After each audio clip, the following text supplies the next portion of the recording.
Hi ಎಲ್ರಿಗೂ ನಮಸ್ಕಾರ. ನಾನು ನಿಮ್ಮ ಪ್ರೀತಿ ಅಶ್ವಿನಿ. ಒಂದು ವಾರದಿಂದ ನಾನು ಒಂದು 4-5 ಹೆಣ್ಮಕ್ಳು ನನ್ನನ್ನು ರಿಕ್ವೆಸ್ಟ್ ಮಾಡಿಕೊಂಡಾಗ ಅವರಿಗೆ ಕಾಲ್ ಮಾಡಿ ನಾನು ಮಾತಾಡಿದ್ದೀನಿ. ಅಲ್ಲಿ ನನಗೆ ಒಂದು ಕಾಮನ್ ಆಗಿ ಅವರೆಲ್ಲರೂ ತಲೆಯಲ್ಲಿ ಚಿಂತೆ ಅಂದರೆ ತಲೆ ಕೆಡಿಸ್ಕೊಂಡು ಯೋಚನೆ ಮಾಡ್ತಾ ಇರೋಂಥ ಅಥವಾ ನೋವು ಪಡ್ತಾ ಇರೋಂಥ ಒಂದೇ ಒಂದು ವಿಚಾರ, ಅಕ್ಕ ನಾವು ಯಾವ್ದಾದ್ರು ಒಂದು ಫಂಕ್ಷನ್ಗೆ ಹೋದಾಗ ಅಥವಾ ಯಾವ್ದಾದ್ರು ಒಂದು ಮನೇಲಿ ಪೂಜೆ ಇದ್ದಾಗ ಕರೆದಾಗ ನಮಗೆ ಅರ್ಶಿನ ಕುಂಕುಮನ ಕೊಡೋದಿಲ್ಲ. ಆ್ಯಂಡ್ ನಮ್ಮ ಹತ್ರ ತೊಗೊಂಡು ಬಂದು ಅದನ್ನು ಆ ಕಡೆ ಈ ಕಡೆ ತೊಗೊಂಡು ಹೋಗ್ಬಿಡ್ತಾರೆ. ಅದು ನಮಗೆ ಸಖತ್ ಹರ್ಟ್ ಆಗುತ್ತೆ. ಮತ್ತು ನಮ್ಮ ಮನೇಲೇ ಅಕ್ಕ ತಂಗಿ ಮತ್ತು ನಮ್ಮ ರಿಲೇಟಿವ್ಸು ತುಂಬ ಹರ್ಟ್ ಮಾಡ್ತಾರೆ. ಏನು ಹಸ್ಬೆಂಡ್ ತೀರೋದ್ರು ನೀನು ನಾಮ ಹಾಕ್ಕೊಂಡು ಓಡಾಡ್ತಿದ್ಯಾ, ಕುಂಕುಮ ಹಾಕ್ಕೊಂಡು ಓಡಾಡ್ತಿದ್ಯಾ ಅಂತ ಹೇಳ್ತಾರೆ. ಇದನ್ನೆಲ್ಲ ಕೇಳಿಸ್ಕೊಂಡು ನಮ್ಮ ಭಾವನೆಗಳನ್ನೂ ನಾವು ಕಂಟ್ರೋಲ್ ಮಾಡಿಕೊಂಡು ಮಕ್ಕಳನ್ನು ನೋಡಿಕೊಂಡು ಹೋಗೋದಕ್ಕೆ ಭಾಳ ಕಷ್ಟ ಆಗ್ತಾ ಇದೆ ಅಂತ ಹೇಳಿದ್ದೀರಾ. ಸೊ ಇಲ್ಲಿ ಈ ವಿಚಾರಕ್ಕೆ ಬರೋದಾದರೆ ನೀವು ಮಾತ್ರ ಅಲ್ಲ, ಪ್ರಪಂಚದಲ್ಲಿ ಎಷ್ಟೋ ಜನ ಇದೇ ರೀತಿ ಸಿಚುವೇಶನ್ ಅನುಭವಿಸ್ತಾ ಇದ್ದಾರೆ, ಆ್ಯಂಡ್ ಇನ್ಕ್ಲೂಡಿಂಗ್ ಮೀ. ಬಟ್ ನಾನು ಏನು ಹೇಳ್ತೀನಿ ಅಂದರೆ, ಫಸ್ಟ್ ಆಫ್ ಆಲ್ ನಾವು ಕೆಲವೊಂದು ವಿಚಾರಗಳನ್ನ ತಲೆವರೆಗೂ ತೊಗೊಂಡು ಹೋಗೋದನ್ನು ಸ್ಟಾಪ್ ಮಾಡಬೇಕು. ಯಾಕಂದರೆ ಒಂದು ಫಂಕ್ಷನ್ಗೆ ನಾವು ಹೋಗ್ತೀವಿ ಅಂದರೆ ಅದರ ಕೊನೆಯ ಘಟ್ಟನೇ ಇದು. ಯಾವುದೇ ಹೆಣ್ಮಗಳು ಮನೆಗೆ ಬರಲಿ, ಕೊನೆಗೆ ನಾವು ಅರ್ಶಿನ ಕುಂಕುಮ ಕೊಟ್ಟೆ ಕಳಿಸೋದು ಮನೆಗೆ. ಸೊ ಆ ವಿಚಾರದಲ್ಲಿ ನಾವು ಯಾರು ಕೊಡೋದಿಲ್ವೋ ಅಥವಾ ನಮ್ಮ ಮುಂದೆ ತೊಗೊಂಡು ಬಂದು ಇವ್ರಿಗೆ ಈ ರೀತಿ ಆಗಿದೆ, ಇವರಿಗೆ ಕೊಡಬಾರ್ದು, ಅದು ಅಶುಭ ಅಂತ ಹೇಳ್ಕೊಂಡು ತೊಗೊಂಡು ಹೋಗ್ತಾರೋ ಕೊಡದೆ, ಅದು ಅವರ ಆಚಾರ ವಿಚಾರ. ಅದನ್ನು ನಾವು ಪ್ರಶ್ನೆ ಮಾಡೋದು ಬೇಡ. ಯಾಕಂದರೆ ಪ್ರತಿಯೊಬ್ಬರಿಗೂ ಅವ್ರು ಏನು ಮಾಡ್ತಿದ್ದಾರೆ, ಅವ್ರು ಮಾಡ್ತಾ ಇರೋದು ಸರಿನೋ ತಪ್ಪೋ ಅನ್ನೋದು ಅವ್ರವ್ರಿಗೆ ಬಿಟ್ಬಿಡೋಣ. ಅದ್ರ ಬಗ್ಗೆ ನಾವು ಚರ್ಚೆ ಮಾಡೋದು ಬೇಡ. ಬಟ್ ಆ್ಯಸ್ ಅ ಹ್ಯೂಮನ್ ಆಗಿ, ಒಬ್ಬ ವ್ಯಕ್ತಿಯಾಗಿ ನಾನು ಆ ಸ್ಥಿತಿಯಲ್ಲಿ ನಿಂತಿದ್ದೀನಿ. ನಾನಿವಾಗ ಅವ್ರು ಏನು ಹೇಳ್ತಾರೆ, ಹಸ್ಬೆಂಡ್ ಇಲ್ಲ ಅಂದಮೇಲೆ ತಗೊಳ್ಬಾರ್ದು. ಓಕೆ, ನನಗೀಗ ಅಕ್ಸೆಪ್ಟ್ ಆಗಿದೆ, ನನ್ನ ಹಸ್ಬೆಂಡ್ ಇಲ್ಲ, ನನಗೆ ಅವರು ಕೊಡೋದಿಲ್ಲ ಅಂತ ನನಗೆ ಗೊತ್ತಾದ ಮೇಲೆ ನಾನು ಕಿತ್ಕೊಂಡು ಹಾಕ್ಕೊಳಕ್ಕಾಗಲ್ಲ. ಆ್ಯಂಡ್ ಇನ್ನೊಂದು, ನಾವು ಅದನ್ನು ಅಕ್ಸೆಪ್ಟ್ ಮಾಡ್ಕೊಳ್ಳೋಣ, ಅದು ಅವ್ರ ಆಚಾರ ವಿಚಾರ. ಅವ್ರು ಕೊಡ್ತಾ ಇಲ್ಲ ಅಂದಮೇಲೆ ನಾವು ಕೇಳೋಕ್ಕಾಗಲ್ಲ. ನನಗೆ ಹಂಗೂ ಬೇಕಾ, ನಾನು ಮನೆಗೆ ಬಂದುಬಿಟ್ಟು ಒಂದು 10 ರೂಪಾಯಿಗೆ ಎಕ್ಸ್ಟ್ರಾ ತೊಗೊಂಡು ಹಾಕೋತೀನಿ. ಯಾಕಂದರೆ ಅರ್ಶಿನ ಕುಂಕುಮ ಅನ್ನೋದು ಚಿಕ್ಕ ವಯಸ್ಸಿಂದನೂ ನಮಗೆ ಅದನ್ನು ನಾವು ಯೂಸ್ ಮಾಡ್ಕೊಂಡು ಬರ್ತಾ ಇದ್ದೀವಿ. ಮದುವೆ ಆದಾಗ ನಮಗೆ ಬರುವಂಥದ್ದೇನು, ತಾಳಿ ಕಾಲುಂಗುರ 2 ಬರುತ್ತೆ ಅಲ್ವಾ. ಸೊ ಇನ್ ಕೇಸ್ ನೀವು ತೆಗಿಲೇಬೇಕು ಅನ್ನೋದಾದ್ರೆ ಅದೆರಡನ್ನು ತೆಗಿಬೇಕು. ಬಟ್ ಈ ವಿಚಾರಕ್ಕೆ ಅಂತ ಬರೋದಾದರೆ, ನಮ್ಮನ್ನು ನಾವು ಫಸ್ಟು ನಮ್ಮ ಮೈಂಡನ್ನು ಟ್ರೈನ್ ಮಾಡ್ಕೋಬೇಕು. ಇಂಥವ್ರ ಮನೆಗೆ ಹೋಗ್ತಾ ಇದ್ದೀನಿ, ಅವ್ರೀಗ ಕೊನೆಯಲ್ಲಿ ಈ ಥರ ಪ್ರೊಸೀಜರ್ ಇರುತ್ತೆ, ಅವರು ನನಗೆ ಕೊಡದೇ ಇದ್ದಾಗ ನಾನು ಯಾವ ರೀತಿ ನನ್ನ ಮೈಂಡನ್ನು ಟ್ರೈನ್ ಅಲ್ಲಿ ಬೇಜಾರಾಗುವಂಥದ್ದು ಏನಿದೆ ಅಂದರೆ, ನೀವು ನಿರೀಕ್ಷೆ ಮಾಡ್ತಾ ಇದ್ದೀರಾ ಎಲ್ರಿಗೂ ಕೊಟ್ಟು ಹಾಗೆ ನನಗೂ ಕೊಡಬೇಕು. ನಿರೀಕ್ಷೆ ತಪ್ಪಲ್ಲ, ಆದರೆ ಅದು ಸುಳ್ಳಾದಾಗ ನೋವು ಪಡೋದು ನೀವೇ ಅಲ್ವಾ. ಸೊ ಹಾಗಾಗಿ ಅವ್ರು ಕೊಡಲ್ಲ, ನಾನು ತೊಗೊಳ್ಳಲ್ಲ, ಇಷ್ಟರಲ್ಲೇ ನಿಮ್ಮ ಮೈಂಡನ್ನು ಟ್ರೈನ್ ಮಾಡ್ಕೊಳ್ಳಿ. ನಾನು ಆ್ಯಕ್ಚುಲಿ ಒಂದು ಎಕ್ಸಾಂಪಲ್ ಕೊಡ್ತೀನಿ. 1 ತಿಂಗಳ ಹಿಂದೆ ನಾನು ಒಬ್ಬರು ಗೃಹ ಪ್ರವೇಶ ಕರೆದಿದ್ರು ಒಂದು ಹಳ್ಳೀಲಿ. ತುಂಬ ನನ್ನ ಹಸ್ಬೆಂಡ್ಗೆ ಕ್ಲೋಸ್ ಫ್ರೆಂಡ್ ಅವರು ಕರೆದಿದ್ರು. ನಾನು ಹೋಗಿದ್ದೆ. ಆ್ಯಕ್ಚುಲಿ ನಾನು ಆಲ್ರೆಡಿ ನನ್ನ ಮೈಂಡಲ್ಲಿ ಫಿಕ್ಸ್ ಆಗಿ ಹೋಗಿದ್ದೀನಿ, ಅವ್ರು ಈ ರೀತಿ ಲಾಸ್ಟಲ್ಲಿ ಏನಾದರೂ ಕರೆದಾಗ ನಾನು ಇಲ್ಲ ನಾನು ಹೊರಡ್ತೀನಿ ಅಂತ ಹೇಳಿ ನಾನೇ ಬಂದುಬಿಡ್ತೀನಿ ಅಂತ. ಯಾಕಂದರೆ ಇನ್ ಕೇಸು ವ್ಯಕ್ತಿ ಮುಖ್ಯ ಆದರೆ ಅವರು ನಮ್ಮನ್ನು ಕರೆದು ಕೊಡ್ತಾರೆ. ವ್ಯಕ್ತಿ ಮುಖ್ಯ ಅಲ್ಲ, ನಮಗೆ ಆಚಾರ ವಿಚಾರಗಳು, ನಮಗೆ ಪದ್ಧತಿಗಳೇ ಮುಖ್ಯ ಅನ್ನೋದಾದರೆ ಅದು ಅವ್ರಿಷ್ಟ, ಅದನ್ನು ನಾವು ಕ್ವೆಶನ್ ಮಾಡೋಕ್ಕಾಗಲ್ಲ. ಸೊ ಹಾಗಾಗಿ ನಾನು ಹೋದೆ, ಮನೆಯೆಲ್ಲ ನೋಡಿದೆ, ಅವರಿಗೆ ವಿಶ್ ಮಾಡಿದೆ. ಆ್ಯಂಡ್ ಫೈನಲಿ ನಾನು ಹೊರಡ್ತೀನಿ ಅಂತ ಹೇಳುವಾಗ ಅವ್ರು ನನ್ನನ್ನು ಕರೆದ್ರು, ಬನ್ನಿ ಅರ್ಶಿನ ಕುಂಕುಮ ತೊಗೊಂಡೋಗಿ ಅಂತ ಕರೆದ್ರು. ಆ ಮಾತು ಕೇಳಿ ನನಗೆ ಒಂದು ಕ್ಷಣ ಫುಲ್ ಖುಷಿ ಆಯಿತು. ಆಮೇಲೆ ನನಗೆ ಒಂಥರ ಮನಸ್ಸಲ್ಲಿ ಅನ್ನಿಸ್ತು, ಏನು ಇವ್ರಿಗೆ ಏನಾದರೂ ವಿಚಾರ ಮರ್ತೋಗಿದೆಯಾ, ಅಥವಾ ಏನೋ ಅದು ಬ್ಯುಸಿ ಶೆಡ್ಯೂಲಲ್ಲಿ ಅವ್ರೇನಾದರೂ ಅಂದರೆ ಗಾಬ್ರಿಲ್ ನನ್ನ ಕರಿತಿದ್ದಾರಾ ಅಂತ ಅಂದ್ಕೊಂಡೆ. ಅಲ್ಲ, ಹೇಮಾ ಅವರೇ ಇಟ್ಸ್ ಓಕೆ, ಪರವಾಗಿಲ್ಲ ಅಂತಂದರೆ, ಅವರು ಹೆಸರು ಹೇಮಾ ಅಂತ. ಸೊ ಹೇಮಾ ಅವರೇ ಪರವಾಗಿಲ್ಲ, ನಾನು ಹೊರಡ್ತೀನಿ ಅಂತ ಹೇಳಿದೆ. ಅವರು ಒಂದೇ ಮಾತು ಅಂದಿದ್ದು, ಬನ್ನಿ ನೀವು ಕೂತ್ಕೊಳ್ಳಿ, ನೀವು ಮುಂಚೆ ಹೇಗಿದ್ರಿ ಹಾಗೇ ಇರಬೇಕು, ಯಾರಿಗೂ ಯಾವುದೇ ವಿಚಾರಕ್ಕೂ ತಲೆ ಕೆಡಿಸ್ಕೊಳ್ಬೇಡಿ, ಯಾಕಂದರೆ ನಮಗೆ ನೀವು ಮುಖ್ಯ, ವ್ಯಕ್ತಿ ಮುಖ್ಯ ಅಂತ ನನಗೊಂದು ಮಾತಂದರು. ಸೊ ಅದನ್ನು ಕೇಳಿ ನನಗೆ ಎಷ್ಟು ಖುಷಿ ಆಯಿತು ಅಂತಂದರೆ, ಒಬ್ಬ ವ್ಯಕ್ತಿ ಮುಖ್ಯ ಆದರೆ ನಿಮಗೆ ಅವರ ಜೀವನದಲ್ಲಿ ನಡೆದಿರೋಂಥ ಘಟನೆಗಳಾಗಿರ್ಬೋದು ಅಥವಾ ಬೇರೆ ಯಾವುದೇ ಫ್ಯಾಕ್ಟರ್ಸು ಅಲ್ಲಿ ಮ್ಯಾಟರ್ ಆಗಲ್ಲ. ಅದೇ ನಿಮಗೆ ವ್ಯಕ್ತಿ ಮುಖ್ಯ ಆಗಿಲ್ಲ ಅನ್ನೋದಾದರೆ ನಿಮಗೆ ಬೇರೆ ಫ್ಯಾಕ್ಟರ್ಸ್ಗಳು ಹೈಲೈಟ್ ಆಗುತ್ತೆ. ಸೊ ನನಗೆ I am ready for both, yes or no. ನಾನು ಅದಕ್ಕೆ ಅವ್ರನ್ನ ಅಪ್ರಿಷಿಯೇಟ್ ಮಾಡಿದೆ. ನಿಜವಾಗ್ಲೂ ನಿಮ್ಮನ್ನು ನೋಡಿ ನನಗೆ ಖುಷಿ ಆಯಿತು. ಎಷ್ಟೋ ಜನ ನಿಮ್ಮನ್ನು ನೋಡಿ ಕಲಿಬೇಕು. ಯಾಕಂದರೆ ಅದು ಅಂಥ ಒಂದು ಎಲ್ಲವನ್ನೂ ಅಷ್ಟೊಂದು ಏನು ಹೇಳ್ತಾರೆ, ಚಾಚು ತಪ್ಪದೆ ಕಟ್ಟುನಿಟ್ಟಾಗಿ ಪಾಲಿಸುವಂಥ ಜನ ಅದನ್ನು ದಾಟ್ಕೊಂಡು ಬಂದು ಒಬ್ಬ ವ್ಯಕ್ತಿಗೆ ಈ ರೀತಿ ನಡ್ಕೊಂಡಾಗ ಅದಕ್ಕಿಂತ ಬೇರೆ ಇನ್ನೊಂದಿಲ್ಲ. ಬರೀ ನಾವು ಊಟ ಮಾಡೋ ವಿಚಾರದಲ್ಲಿ, ಅಂದರೆ ಊಟ ತಿಂಡಿ ವಿಚಾರದಲ್ಲಿ, ಹಾಕ್ಕೊಳ್ಳೋ ಬಟ್ಟೆ ವಿಚಾರದಲ್ಲಿ ಮಾಡರ್ನ್ ಆಗಿ ನಾವು ತುಂಬ ಪ್ರಾಕ್ಟಿಕಲ್ ಆಗಿ ಯೋಚನೆ ಮಾಡಿದ್ರೆ ಸಾಲದು. ಕೆಲವೊಂದು ವಿಚಾರದಲ್ಲೂ ನಾವು ಮುಂದೆ ಬರಬೇಕು. ಆಗ ಮಾತ್ರ ನಮಗೆ, ಅಂದರೆ ನಾವು ಸಮಾಜ ಅಂತ ಮಾಡ್ಕೊಂಡಿರೋದು ಒಬ್ರಿಗೊಬ್ರು ಆಗೋದಕ್ಕೆ ಹೊರತು ಒಬ್ಬರನ್ನ ನಿಂದಿಸಿ, ಒಬ್ಬರನ್ನ ಹೀಯಾಳಿಸಿ ಅಥವಾ ಒಬ್ಬರಿಗೆ ನೋವು ಕೊಟ್ಟು ಅದರಿಂದ ನಾವೇನೋ ಸಾಧನೆ ಮಾಡೋದು ಅಂತ ಇಲ್ಲ. ಆಚಾರ ವಿಚಾರ ಪದ್ಧತಿ ಕಟ್ಟುಪಾಡುಗಳು ಇವೆಲ್ಲವನ್ನ ನಾವು ಮಾಡ್ಕೊಂಡಿರೋದು ಯಾವುದೇ ವ್ಯಕ್ತಿ ಅತಿರೇಕದ ವರ್ತನೆಯನ್ನು ತೋರಿಸಿ ಸಮಾಜದ ಒಂದು ಕೆಂಗಣ್ಣಿಗೆ ಗುರಿ ಆಗಬಾರ್ದು ಅನ್ನೋ ಒಂದೇ ಒಂದು ಕಾರಣಕ್ಕೆ ನಾವುಗಳೇ ಅದನ್ನು ಮಾಡ್ಕೊಂಡಿರೋದು. ಅದು ಎಲ್ಲೂ ಯಾವ ದೇವರು ಕೂಡ ಬಂದು ಇದನ್ನು ಮಾಡಬೇಕು ಅಂತ ಹೇಳಿಲ್ಲ, ಯಾವ ಭಗವದ್ಗೀತೆಯಲ್ಲೂ ಕೂಡ ಅದು ಮೆನ್ಷನ್ ಆಗಿಲ್ಲ. ನಾವು ನಮ್ಮ ಹಿಂದೂ ಪವಿತ್ರ ಗ್ರಂಥದಲ್ಲೂ ಕೂಡ ಮೆನ್ಷನ್ ಆಗಿರೋದು ಅದನ್ನೇ, ಹೆಣ್ಣನ್ನು ನೋಯಿಸಬೇಡಿ, ಹೆಣ್ಣನ್ನು ಅವಮಾನಿಸಬೇಡಿ, ಆ್ಯಂಡ್ ಆದಷ್ಟು ಒಬ್ರಿಗೊಬ್ರು ಸಹಾಯ ಮಾಡಿ, ಒಳ್ಳೆತನದಲ್ಲೇ ಬದುಕಿ, ಆ್ಯಂಡ್ ಒಳ್ಳೆಯದನ್ನು ಮಾತಾಡಿ, ಈ ವಿಚಾರಗಳನ್ನೇ ನಾವು ಕೇಳ್ಕೊಂಡು ಬಂದಿದ್ದೀವಿ. ಎಲ್ಲೂ ಕೂಡ ನಾವು ಬೇರೆ ರೀತಿಯ ವಿಚಾರಗಳನ್ನ ಕೇಳಿಲ್ಲ. ಸೊ ಏನಕ್ಕೆ ಈ ಎಕ್ಸಾಂಪಲ್ ಕೊಡ್ತಾ ಇದ್ದೀನಿ ಅಂದರೆ, ಫಸ್ಟು ಹೆಣ್ಣು ಮಕ್ಕಳು ನಮ್ಮನ್ನು ನಾವು ಏನು ಹೇಳ್ತೀವಿ, ಬೌದ್ಧಿಕವಾಗಿ ಸ್ಟ್ರಾಂಗ್ ಮಾಡ್ಕೊಳ್ಳೋಣ. ಈಗ ಒಬ್ರು ಎಸ್ ಅಂದರೆ ಓಕೆ, ಅದು ಎಸ್ ಅಂತಲೇ ತಗೊಳ್ಳೋಣ, ಒಬ್ರು ನೋ ಅಂದರೆ ನೋ ಅಂತಲೇ ತಗೊಳ್ಳೋಣ. ಅದನ್ನು ಮೀರಿ ನಾವು ಕೆಲವೊಂದನ್ನು ಕ್ವೆಶ್ಚನ್ ಮಾಡೋಕ್ಕೂ ಹೋಗ್ಬಾರ್ದು, ಯಾಕಂದರೆ ಕ್ವೆಶ್ಚನ್ ಮಾಡಿದ್ರೆ ನಮಗೆ ನೋವಾಗೋದು ಅಂತ ನಮಗೆ ಗೊತ್ತು. Just accept which you can't change. ನಾನು ಆಲ್ರೆಡಿ ಹೇಳಿದ್ದೀನಿ, ಯಾವುದನ್ನು ಬದಲಾಯಿಸೋಕ್ಕಾಗಲ್ಲ ಅದನ್ನು ಒಪ್ಕೊಬಿಡಿ, ಯಾವುದನ್ನು ಒಪ್ಕೊಳ್ಳೋಕ್ಕಾಗಲ್ಲ ಅದನ್ನು ಬದಲಾಯಿಸಿ. ಸೊ ಹಾಗಾಗಿ ನಾನು ಇಲ್ಲಿವರೆಗೂ ಆ ರೀತಿ ಯಾವುದೇ ಸಿಚುವೇಶನ್ನ ಫೇಸ್ ಮಾಡಿಲ್ಲ ನಾನು, ಯಾಕಂದರೆ ಅವ್ರು ಬರಬೇಕಾದ್ರೇ ನಾನು ಅಲ್ಲಿಂದ ಎದ್ದು ಹೋಗಿರ್ತೀನಿ.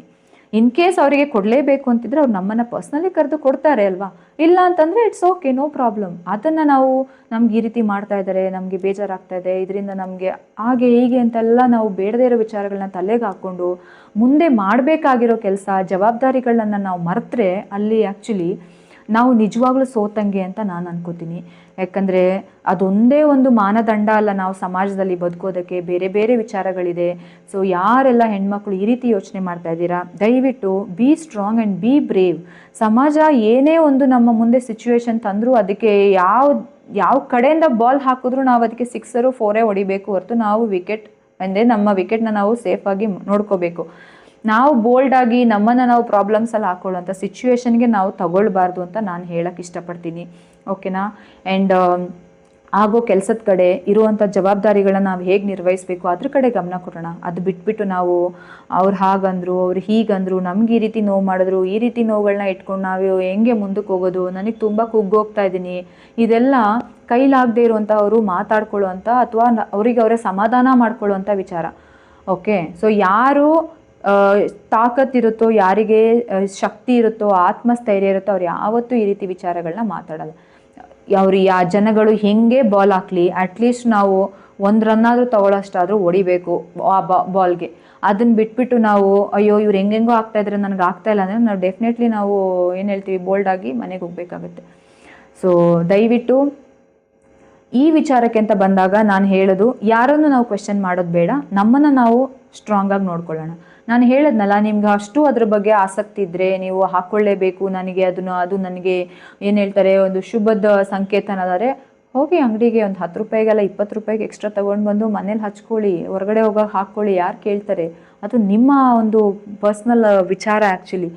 ಓಕೆ, ಸೊ ಆ್ಯಂಡ್ ನಿಮ್ಮ ಹಸ್ಬೆಂಡ್ ನಡುವಿನ ಏನು ಮಾತುಕತೆಗಳು ನಡೆದಿರುತ್ತೆ, ನನ್ನ ವೈಫು ನಾನು ಇಲ್ಲ ಅಂದರೂ ಹೀಗೆ ಇರಬೇಕು ಅಂತ ಆ ಮಾತುಕತೆಗಳೇನಿರುತ್ತೆ ಅದ್ರ ಬಗ್ಗೆ ನಾವು ನಡ್ಕೊಳ್ಳೋಣ. ಅದು ಬಿಟ್ಬಿಟ್ಟು ಆದರೆ ನಾವು ಸಮಾಜನ ಕೆಲವೊಂದು ವಿಚಾರದಲ್ಲಿ ಕ್ವೆಶ್ಚನ್ ಮಾಡೋದು ಬೇಡ. ಯಾಕಂದರೆ ಕೆಲವೊಂದು ವಿಚಾರಗಳಿಗೆ ಇಲ್ಲಿವರೆಗೂ ನಮಗೆ ಉತ್ತರನೂ ಬಂದಿಲ್ಲ ಆ್ಯಂಡ್ ಉತ್ತರ ನಾವು ಎಕ್ಸ್ಪೆಕ್ಟ್ ಮಾಡೋದು ಬೇಡ. ಸೊ ದಯವಿಟ್ಟು ನಾನು ಹೇಳುವಂಥ ವಿಚಾರಗಳನ್ನ ಕೂಲಂಕುಷವಾಗಿ ಯೋಚನೆ ಮಾಡಿ ನಿಮಗೆ ಸರಿ ಅನಿಸಿದ್ರೆ ಅದನ್ನು ತಗೊಳ್ಳಿ, ಇಲ್ಲ ಅಂತಂದರೆ ಇಲ್ಲ. ಪ್ರತಿಯೊಂದು ನಿರ್ಧಾರ ಆಗಿರೋದು ನಮ್ಮ ಮನಸ್ಥಿತಿ ಮೇಲೇ ಅಂತ ನಾನು ಹೇಳ್ತೀನಿ. ಯಾಕಂದರೆ ಒಂದು ಹಾಳೆ ಮೇಲೆ ಕಪ್ಪು ಚುಕ್ಕಿ ಇರುತ್ತೆ ಅಂತ ಅಂದ್ಕೊಳ್ಳೋಣ, ಆ ಕಪ್ಪು ಚುಕ್ಕಿ ನಮ್ಮ ಜೀವನದಲ್ಲಿರೋದು ಒಂದು ಸಮಸ್ಯೆ ಅಂತ ಅಂದ್ಕೊಳ್ಳೋಣ. ಓಕೆ, ಒಂದು ಹಾಳೆ ಇರುತ್ತೆ, ಆ ಹಾಳೆ ಮೇಲೆ, ಬಿಳಿ ಹಾಳೆ ಮೇಲೆ ಒಂದು ಕಪ್ಪು ಚುಕ್ಕಿ ಇರುತ್ತೆ, ಅದು ನಮ್ಮ ಜೀವನದಲ್ಲಿ ಈಗ ಬಂದಿರುವಂಥ ಸಮಸ್ಯೆ ಅಂತ ತಗೊಂಡ್ರೆ ಎಷ್ಟೋ ಜನರು ನಾವು ಆ ಒಂದು ಕಪ್ಪು ಚುಕ್ಕೆನೇ ನೋಡ್ತಾ ಇರ್ತೀವಿ ಆ ಬಿಳಿ ಹಾಳೆ ಮೇಲೆ. ಆ ಕಪ್ಪು ಚುಕ್ಕೆಯನ್ನು ಬಿಟ್ಟು ಉಳಿದ ಬಾಕಿ ಜಾಗ ಖಾಲಿನೇ ಇದೆ. ನೀವೇನು ಬೇಕಾದರೂ ಬರ್ಕೋಬೋದು, ಬ್ಯೂಟಿಫುಲ್ ಆಗಿ, ಕಲರ್ಫುಲ್ ಆಗಿ, ಒಂದು ಮೋಟಿವೇಶನ್ ಆಗೋ ಥರ ನಿಮ್ಗೆ ಹೆಂಗೆ ಬೇಕು ಹಂಗೆ ಬರ್ಕೊಳ್ಳೋಕೆ ಅಂತ ಅಲ್ಲಿ ಸ್ಪೇಸ್ ಇದೆ. ಆದರೆ ನಾವೇನು ಮಾಡ್ತಾ ಇದ್ದೀವಿ ಅಂದರೆ ಆ ಒಂದು ಸಣ್ಣ ಚುಕ್ಕಿ ಮೇಲೆ ಗಮನ ಕೊಡ್ತಾ ಇದ್ರೆ ಏನಾಗುತ್ತೆ ಹೇಳಿ, ಆ ಚುಕ್ಕಿ ನಮಗೆ ಹಿಂಗೇ ನೋಡ್ತಾ ಇದ್ರೆ ಅದು ಹೋಗ್ತಾ ಹೋಗ್ತಾ ಹೋಗ್ತಾ ಹೋಗ್ತಾ ಅದೇ ದೊಡ್ಡದಾಗಿ ಕಾಣಿಸುತ್ತೆ ನಮಗೆ. ಸೊ ದಯವಿಟ್ಟು ಆ ಚುಕ್ಕಿಯಿಂದ ನಿಮ್ಮ ಗಮನವನ್ನು ಪಕ್ಕಕ್ಕೆ ಸರಿಸಿದ್ರೆ ಅಷ್ಟು ಖಾಲಿ ಜಾಗ ಇದೆ ನಿಮ್ಮ ಜೀವನಕ್ಕೆ. ನೀವು ಹೆಂಗಿರ್ಬೇಕು ಅದೆಲ್ಲ ಬರ್ಕೋಬೋದು. ದಯವಿಟ್ಟು ಸಮಸ್ಯೆಗಳನ್ನ ಹೈಲೈಟ್ ಮಾಡೋದನ್ನು ಸ್ಟಾಪ್ ಮಾಡಿ ಆ ಸಮಸ್ಯೆನ ಪಕ್ಕಕ್ಕೆ ಇಟ್ಬಿಟ್ಟು ನನ್ನ ಲೈಫ್ನ ನಾನು ಹೆಂಗೆ ಡಿಸೈನ್ ಮಾಡ್ಕೋಬೋದು ಬ್ಯೂಟಿಫುಲ್ ಆಗಿ ಅನ್ನೋದನ್ನು ಯೋಚನೆ ಮಾಡಿ. ಹೆಂಗಿದ್ರು ಜನ ಮಾತಾಡ್ತಾರೆ ಅಂತ ನಮಗೆ ಗೊತ್ತು. ನಾವು ಖುಷಿಯಾಗಿ ನಗ್ತಾ ಇದ್ರು ಮಾತಾಡ್ತಾರೆ, ಕುತ್ಕೊಂಡು ಅಳ್ತಾ ಇದ್ರು ಮಾತಾಡ್ತಾರೆ. ಅದೇ ನೀವು ಇವಾಗ ಕುತ್ಕೊಂಡು ಅಳ್ತಾ ಇರಿ, ಅದೇ ಜನ ಬಂದು ಯಾಕಪ್ಪ ಅಳ್ತಾ ಇದೆಯಾ, ಬಾ ನಾವಿದ್ದೀವಿ ಅಂತ ಕರೀತಾರೆ. ಅದೇ ನೀವು ಎದ್ದು ಓಡಾಡ್ತಾ ಇದ್ರೆ, ನೋಡು ಹಸ್ಬೆಂಡ್ ಇಲ್ಲ ಆದರೂ ಹೆಂಗೆ ಖುಷಿಯಾಗಿ ನಡ್ಕೊಂಡು ಓಡಾಡ್ತಿದ್ದಾಳೆ, ಹೇಳೋರು ಕೇಳೋರು ಯಾರೂ ಇಲ್ಲ ಅಂತಲೂ ಮಾತಾಡ್ತಾರೆ. ಅದೇ ವ್ಯಕ್ತಿನೇ ಮಾತಾಡೋದು. ಸೊ ಏನಕ್ಕೆ ಹೇಳ್ತೀನಿ ಅಂದರೆ, ದೋಸೆನ ಹಿಂಗೂ ಹಾಕ್ತಾರೆ. ಸೊ ಹಾಗಾಗಿ ಅಂಥವ್ರ ಮಾತಿಗೆಲ್ಲ ತಲೆ ಕೆಡಿಸ್ಕೊಳ್ಳೋದು ಬೇಡ. ತಲೆ ಕೆಡಿಸ್ಕೊಳ್ಳೇಬೇಕು ಅನ್ನೋದಾದರೆ ನಿಮ್ಮ ಜೀವನದಲ್ಲಿ ಯಾರು ನಿಮ್ಮ ನೆರವಿಗೆ ಬಂದಿದ್ದಾರೆ ಅಥವಾ ನೆರವಿಗೆ ಬರ್ತಾ ಇದ್ದಾರೆ ಅಂಥವ್ರ ಮಾತನ್ನು ಕೇಳಿ, ಅದು ಸರಿಯಾದರೆ ತಪ್ಪಾದರೆ ಅದನ್ನು ಕೂಲಂಕುಷವಾಗಿ ಯೋಚನೆ ಮಾಡಿ ಅದನ್ನು ತಗೊಳ್ಳಿ, ಇಲ್ಲ ಅಂತಂದರೆ ಬಿಟ್ಬಿಡಿ. ಸೊ ಹಾಗಾಗಿ ಮನಸ್ಥಿತಿಯನ್ನು ನಾವು ಸರಿ ಮಾಡಿಕೊಂಡ್ರೆ ನಮ್ಮ ಮನೆ ಸ್ಥಿತಿಯನ್ನು ನಾವು ಸರಿ ಮಾಡ್ಕೋಬೋದು. ನಮ್ಮ ಮನೆ ಸ್ಥಿತಿ ಸರಿಯಾಗಿದ್ದರೆ ನಮ್ಮ ಮಕ್ಕಳಿಗೆ ಏನು ಭವಿಷ್ಯವನ್ನು ಕೊಡ್ಬೋದು ಅದ್ರ ಬಗ್ಗೆ ಯೋಚನೆ ಮಾಡ್ಬೋದು. ನಾವೇ ಸರಿಯಾಗಿ ಒಂದು ಸ್ಥಿರತೆಯಲ್ಲಿ ನಾವು ನಮ್ಮನ್ನು ನೋಡ್ಕೊಳ್ಳೋಕ್ಕಾಗ್ತಾ ಇಲ್ಲ ಅಂದಮೇಲೆ ನಾವು ನಮ್ಮ ಮಕ್ಕಳಿಗೆ ಏನು ಭವಿಷ್ಯ ಕೊಡ್ತೀವಿ ಅನ್ನೋದನ್ನ ಯೋಚನೆ ಮಾಡಬೇಕು. So be strong. ಅವರು ಜನ ಎಸೆಯೋ ಒಂದೊಂದು ಕಲ್ಲಿಗೂ ಸಿಕ್ಸರೋ ಬೌಂಡ್ರಿನೋ ಹೊಡಿತಾ ಇರಿ. ಓಕೆ, ಲೈಫಲ್ಲಿ ಒಂದೇ ಒಂದು ಲೈಫ್ನ ಕ್ರಿಕೆಟ್ ಮ್ಯಾಚ್ ಅಂತ ಔಟ್ ಅಂತೂ ಆಗಬೇಡಿ. Never ever give up. Okay, ಏನೇ ಇದ್ರು ಅಟ್ಲೀಸ್ಟ್ 1 ರನ್ ತಗೊಳ್ಳೋಣ, ಇಲ್ಲ 4 ಹೊಡೆಯೋಣ, ಇಲ್ಲ 6 ಹೊಡೆಯೋಣ. ಯಾಕಂದರೆ ಏನೇ ಇದ್ರು ಮಾತಾಡ್ತಾರೆ, ಔಟ್ ಆದರೂ ಮಾತಾಡ್ತಾರೆ, 6 ನೋಡೋಣ ಅವ್ನಿಗೆ ಅಂತ, ಅಂದರೆ ಎಷ್ಟು ಚೆನ್ನಾಗಿ ಆಟ ಆಡ್ತಿದ್ದಾನೆ ಅಂತಲೂ ಹೇಳ್ಬೋದು. ಇಲ್ಲ ಅಂತಂದರೆ ಔಟ್ ಆದ್ರೆ ನೋಡಿ ಅವ್ನಿಗೇನು ಹೊಡೆಯೋಕ್ಕೆ ಬರಲ್ಲ ಅಂತ ಅನ್ಬೋದು. ನೀವು ಬೆಳೆದ್ರೂ ಮಾತಾಡ್ತಾರೆ, ಬೆಳೆದಿಲ್ಲ ಅಂದರೂ ಮಾತಾಡ್ತಾರೆ. ಸೊ ಹಾಗಾಗಿ ಬೆಳ್ಕೊಂಡೇ ಹೋಗೋಣ. ಯಾಕಂದರೆ ಅದು ನಮ್ಮ ಪರ್ಸ್ನಲ್ಲಿಗೆ, ನಮ್ಮ ಒಂದು ಪ್ರೊಫೆಷ್ನಲ್ ಲೈಫಿಗೆ ಅದು ಗ್ರೋತ್ ಆಗುತ್ತೆ, ನಮ್ಮ ಮಕ್ಕಳ ಲೈಫಲ್ಲಿ ಅದು ಬೆಳಕಾಗುತ್ತೆ ಅನ್ನುವಾಗ ನಾವು ಅದ್ರ ಬಗ್ಗೆ ಯೋಚನೆ ಮಾಡೋಣ. ಓಕೆ, ಸೊ ಐ ಥಿಂಕ್ ನಾನು ಇದಕ್ಕಿಂತ ಜಾಸ್ತಿ ಏನು ಹೇಳೋಕ್ಕೆ ಇರೋದಿಲ್ಲ. ದಯವಿಟ್ಟು ನಿಮ್ಮನ್ನು ನೀವು ಕೆಳಗೆ ಹಾಕ್ಕೊಂಡು ಯೋಚನೆ ಮಾಡಬೇಡಿ. ಆ್ಯಂಡ್ ಇನ್ನೊಬ್ಬರ ಲೈಫನ್ನು ನೋಡಿ, ಅಯ್ಯೋ ಅವ್ರ ಹಸ್ಬೆಂಡ್ ನೋಡು, ಅವ್ರು ಇವಾಗ ಎಷ್ಟು ಚೆನ್ನಾಗಿದ್ದಾರೆ, ನನಗೂ ಹಸ್ಬೆಂಡ್ ಇದ್ದಿದ್ರೆ, ಹೌದು ಡೆಫಿನೆಟ್ಲಿ ಅದು ಫೀಲ್ ಆಗುತ್ತೆ. ಬಟ್ ಹಾಗನ್ಬಿಟ್ಟು ನಾನು ಆಲ್ರೆಡಿ ಹೇಳಿದ್ದೀನಿ, ಅವ್ರಿಗೆ ಕೊಟ್ಟಿರೋ ಕ್ವೆಶ್ಚನ್ ಪೇಪರೇ ಬೇರೆ, ನಮಗೆ ಲೈಫಲ್ಲಿ ದೇವ್ರು ಕೊಟ್ಟಿರೋ ಕ್ವೆಶ್ಚನ್ ಪೇಪರೇ ಬೇರೆ. ನಾವು ಅವ್ರ ಕ್ವೆಶ್ಚನ್ಗೆ ನಾವು ಆನ್ಸರ್ ಮಾಡ್ತಾ ಕೂತ್ಕೊಂಡ್ರೆ ನಮ್ಮ ಲೈಫಲ್ಲಿ ನಾವು ಫೇಲ್ ಆಗೋದಂತೂ ಖಂಡಿತ. ಸೊ ನಮ್ಮ ಜೀವನಕ್ಕೆ ಕೊಟ್ಟಿರೋವಂಥ ಕ್ವೆಶ್ಚನ್ ಪೇಪರ್ನ ನಾವು ಅನಲೈಸ್ ಮಾಡಿ ಅದಕ್ಕೇನು ಉತ್ತರ ಬರೀಬೇಕು ಅಂತ ಬರೆದ್ರೆ ಅಟ್ಲೀಸ್ಟ್ ಪಾಸಿಂಗ್ ಮಾರ್ಕ್ ತೊಗೊಂಡು ಮುಂದಕ್ಕೆ ಹೋಗೋಣ. ಸೊ ಡಿಸ್ಟಿಂಕ್ಷನ್ ತೊಗೊಳ್ಳಿಲ್ಲ ಅಂದರೂ ಪರವಾಗಿಲ್ಲ, ಫೇಲ್ ಅಂತೂ ಆಗಬಾರ್ದು. ಸೊ ನಿಮ್ಮ ಲೈಫನ್ನು ನೀವು ಹೇಗೆ ಡಿಸೈನ್ ಮಾಡ್ಕೋಬೇಕು, ಹೇಗೆ ನೀವು ಮುಂದಕ್ಕೆ ತೊಗೊಂಡು ಹೋಗ್ಬೇಕು ಅದ್ರ ಬಗ್ಗೆ ಗಮನ ಕೊಡಿ. ಹೊರತು ಅದ್ಯಾರೋ ಒಂದು ನಮಗೆ ಹರ್ಟ್ ಮಾಡ್ತಿದ್ದಾರೆ, ಇದ್ಯಾರೋ ಹಿಂಗಂದ್ಬಿಟ್ರು, ಅವೆಲ್ಲ ಬರೋದೇ ಇಲ್ಲ ಲೈಫಲ್ಲಿ ಮ್ಯಾಟ್ರು. ಇನ್ ಕೇಸ್ ನೀವು ನಾಳೆ ಏನಾದರೂ ಜೀವನದಲ್ಲಿ ಇದೆಲ್ಲ ತಲೆ ಕೆಡಿಸ್ಕೊಂಡು BP ಶುಗರ್ ಬರ್ಸ್ಕೊಂಡು ಜೀವನದಲ್ಲಿ ಮುಗ್ರಿಸ್ಬಿದ್ರೆ ಅದೇ ಜನ ಇನ್ನೊಂದು 10 ಮಾತಾಡ್ತಾರೆ. ನೀವು ಹಂಗಾದ್ರೆ ಅದಕ್ಕೆ ಅವಕಾಶ ಮಾಡಿಕೊಡ್ತಿದ್ದೀರಾ ಅಂತ ಆಯ್ತಲ್ವಾ? ಸೊ ಅದಕ್ಕೆ ನೀವೇನಕ್ಕೆ ಅವಕಾಶ ಕೊಡ್ತಾ ಇದ್ದೀರಾ? ನೀವೆಷ್ಟು ಒಂದು ವಿಚಾರಕ್ಕೆ ರಿಯಾಕ್ಷನ್ ಕೊಡ್ತಿರೋ, ರೆಸ್ಪಾಂಡ್ ಕೊಡ್ತಿರೋ, ಅದು ಮೇ ಬಿ ಅಳೋದಾಗಿರ್ಬೋದು, ಅಥವಾ ಕೋಪ ಮಾಡ್ಕೊಳ್ಳೋದಾಗಿರ್ಬೋದು, ಡಿಪ್ರೆಷನ್ಗೆ ಹೋಗೋದಾಗಿರ್ಬೋದು, ಎಲ್ಲ ರಿಯಾಕ್ಷನ್ಸೇ. ಅದನ್ನು ಕೊಟ್ಟಷ್ಟು ಅವ್ರಿಗೆ ಆಹಾರ ಆಗುತ್ತಲ್ವ. ಏನೇ ಇದ್ರೂ ಕಾಮಾಗಿ ಹ್ಯಾಂಡಲ್ ಮಾಡಿ ಆ್ಯಂಡ್ ಕೂಲಾಗಿರಿ. ಅವ್ರಿಗೆ ತಲೆ ಕೆಡಿಸ್ಕೋಬೇಕು, ಏನು ಹೇಳಿದ್ರೆ ಇದಕ್ಕೇನು ಆಗ್ತಿಲ್ಲ ಅಂದರೆ ಬಿಟ್ಬಿಡ್ತಾರೆ. ಒಂದಿನ ಜನಕ್ಕೆ ಒಂದು ವಿಚಾರ ಒಂದು 10 ದಿನ ಓಡಿಸ್ತಾರೆ, 11 ದಿನ ಓಡಿಸ್ತಾರೆ, ಅದಾದಮೇಲೆ ಅವರೇ ತಣ್ಣಗಾಗ್ತಾರೆ. ಸೊ ಬಟ್ ನಿಮ್ಮ ಲೈಫಿಗೆ ಯಾರು ಹೆಲ್ಪ್ ಮಾಡ್ತಾರೆ, ಯಾರು ನೆರವಿದ್ದಾರೆ ಅವರಿಗೆ ಪ್ರೀತಿ ಕೊಡಿ, ಅವರ ಮಾತಿಗೆ ಬೆಲೆ ಕೊಡಿ. ಅದು ಬಿಟ್ಬಿಟ್ಟು 4 ಜನ ಕೆಲಸ ಇಲ್ಲದೆ ಇರೋರು ಅಥವಾ ನಿಮ್ಮ ಲೈಫಲ್ಲಿ ಅವ್ರ ಪಾತ್ರನೇ ಇಲ್ಲ ಬಟ್ ಅಂಥವ್ರು ಏನೋ ಹೇಳ್ತಾರೆ ಅಂತ ಅಂದಾಗ ಅದಕ್ಕೆ ನೀವು ಪ್ರಾಮುಖ್ಯತೆ ಕೊಟ್ಟರೆ ಮಿಸ್ಟೇಕು ಅವ್ರ ಕಡೆಯಿಂದ ಆಗ್ತಾಯಿಲ್ಲ, ನಮ್ಮ ಕಡೆಯಿಂದನೇ ಆಗ್ತಿದೆ ಅಂತ ಅರ್ಥ. ಸೊ ಎಲ್ಲ ಹೆಣ್ಮಕ್ಳಿಗೆ ಹೇಳೋದೊಂದೇ, ಪ್ರತಿಯೊಬ್ಬರು ನಿಮ್ಮ ಏನು ಹೇಳ್ತೀವಿ ಮನಸ್ಸು ಏನು ಹೇಳ್ತಾ ಇದೆ ಅದ್ರ ಕಡೆ ಯೋಚನೆ ಮಾಡಿ. ಓಕೆ, ನಾವು ಹೋಗ್ತಾ ಇರೋ ದಾರಿ ಸರಿಯಾಗಿದೆ ಅಂತ ನಿಮಗೆ ಅಷ್ಟು ಕಾನ್ಫಿಡೆನ್ಸ್ ಇದ್ದರೆ ನೀವು ಯಾವ ವಿಚಾರಕ್ಕೂ ತಲೆ ಕೆಡಿಸ್ಕೊಳ್ಳೋಂಥ ಅವಶ್ಯಕತೆ ಇಲ್ಲ. ಅರ್ಥ ಆಯ್ತಾ ಹೇಳಿದ್ದು? ಅವ್ರು ಅರ್ಶಿನ ಕುಂಕುಮ ಕೊಟ್ಟಿಲ್ಲ, ಇವ್ರು ಕರೆದಿಲ್ಲ, ಅದು ನೋವಾಯಿತು, ಇದು ನೋವಾಯಿತು, ಇನ್ಮೇಲೆ ಬೇಡ. ನಿಮಗೆ ಬೇಕಾ ಮನೆಗೆ ಬಂದು ನಿಮ್ಗೆ ಎಷ್ಟು ಬೇಕೋ ಅಷ್ಟು ಹಚ್ಕೊಳ್ಳಿ, ಹೊರಗಡೆ ಬೇಕಾ ಹಾಕ್ಕೊಂಡೋಗಿ. ಒಂದು ಫಂಕ್ಷನ್ಗೆ ಹೋದಾಗ ಅದನ್ನು ನಿರೀಕ್ಷೆಗಳನ್ನ ಇಟ್ಕೊಳ್ಬೇಡಿ. ಓಕೆನಾ? ಆವಾಗ ನಾವು ಖುಷಿಯಾಗಿರ್ತೀವಿ, ಅವರು ಖುಷಿಯಾಗಿರ್ತೀವಿ. ಅವ್ರನ್ನ ನಾವು ಸಮಸ್ಯೆಗೆ ಹಾಕೋದು ಬೇಡ. ಅವ್ರಿಗೊಂದು ಯೋಚನೆ ಇರುತ್ತೆ, ಅಯ್ಯೋ ಇವ್ರಿಗೆ ಕೊಟ್ಬಿಟ್ರೆ ನನಗೆಲ್ಲಿ ಪ್ರಾಬ್ಲಮ್ ಆಗುತ್ತೋ, ನನಗೆಲ್ಲಿ ಒಂದು ಅಶುಭ ಆಗ್ಬಿಡು. ಅದನ್ನು ನಾವು ಯಾಕೆ ಅವ್ರಿಗೆ ಒಂದು ಸಮಸ್ಯೆಗೆ ಹಾಕೋಣ? ಬೇಡ, ಅವ್ರು ಚೆನ್ನಾಗಿರಲಿ. ಸೊ ಹಾಗಾಗಿ ಎಕ್ಸ್ಪೆಕ್ಟೇಷನ್ಸ್ ಇಟ್ಕೋಬೇಡಿ. ಯಾವಾಗ ನಾವು ನಿರೀಕ್ಷೆಗಳಿಟ್ಕೋ ಆವಾಗಲೇ ನಮಗೆ ನೋವಾಗೋದು. ಆಸೆಯೇ ದುಃಖಕ್ಕೆ ಮೂಲ ಅಂತ ಗೌತಮ್ ಬುದ್ಧ ಅವರು ಆವಾಗಲೇ ಹೇಳಿದಾರಲ್ವ. ಸೊ ಪ್ರತಿಯೊಂದು ವ್ಯಕ್ತಿ ಕೂಡ ನಮಗೆ ಬೋಧಿ ವೃಕ್ಷನೇ ಬರಬೇಕಾಗಿಲ್ಲ ನಮಗೆ ಜ್ಞಾನೋದಯ ಆಗೋಕ್ಕೆ. ನಾವಿರೋಂಥ ಜಾಗದಲ್ಲೇ ಕೆಲವೊಂದು ಪರಿಸ್ಥಿತಿಗಳನ್ನ, ಸಿಚುವೇಶನ್ಗಳನ್ನ, ಸಂದರ್ಭಗಳನ್ನ ಎದುರಿಸಿದಾಗ ನಮಗೆ ಜ್ಞಾನೋದಯ ಆಗೇ ಆಗುತ್ತೆ. ಬಟ್ ಜೀವನ ಮುಗ್ದೋಗೋಕ್ಕೂ ಮುಂಚೆ ನಮಗೆ ಜ್ಞಾನೋದಯ ಮಾಡ್ಕೋಬೇಕು ಹೊರತು ಮುಗಿದ ಮೇಲೆ ನಾವು ಮಾಡ್ಕೊಳ್ಳೋದಲ್ಲ. Okay, thank you all so much. North ಕರ್ನಾಟಕದಿಂದ ಆ್ಯಂಡ್ ಸೌತ್ ಕರ್ನಾಟಕದಿಂದ ಎಲ್ಲೆಲ್ಲಿಂದನೂ ನನ್ನ ವೀಡಿಯೋಸ್ನ ನೋಡ್ತಾ ಇದ್ದೀರಾ. ನನಗೆ ನನ್ನ ಫ್ರೆಂಡ್ಸ್ ಹೇಳ್ತಾ ಇರ್ತಾರೆ, ಇವ್ರು ನಿನ್ನ ವೀಡಿಯೋಸ್ ನೋಡ್ತಾರೆ, ತುಂಬ ಖುಷಿ ಪಡ್ತಾರೆ ಮಾಡ್ತಾ ಇರೋ ಅಂತ. ಆ್ಯಂಡ್ ಒನ್ ಮೋರ್ ಹೇಳೋಕ್ಕೆ ಇಷ್ಟಪಡ್ತೀನಿ, ಶ್ವೇತಾ ಅವರೇ, ಈ ವಿಡಿಯೋ ನಿಮಗೋಸ್ಕರ. ನಾನು ಆ್ಯಕ್ಚುಲಿ ಹೇಳಿದೆ ನಾನು ನಿಮ್ಮ ಹೆಸರನ್ನು ಮೆನ್ಷನ್ ಮಾಡ್ತೀನಿ ಅಂತ. ಸೊ ಈ ವಿಡಿಯೋ ನಿಮಗೋಸ್ಕರ. ಇನ್ಯಾವತ್ತೂ ನೀವು ಅಳಬಾರ್ದು. ಓಕೆ, ಏನೇ ಸಿಚುವೇಶನ್ ಇರಲಿ, ಸೊ ನಿಮ್ಮನ್ನು ನೀವು ಖುಷಿಯಾಗಿಟ್ಕೊಳ್ಳೋದ್ರ ಬಗ್ಗೆ ಮಾತ್ರ ನಿಮ್ಮ ಗಮನ ಇರಬೇಕು ಹೊರತು ಬೇರೆದ್ರ ಮೇಲೆ ಅಲ್ಲ.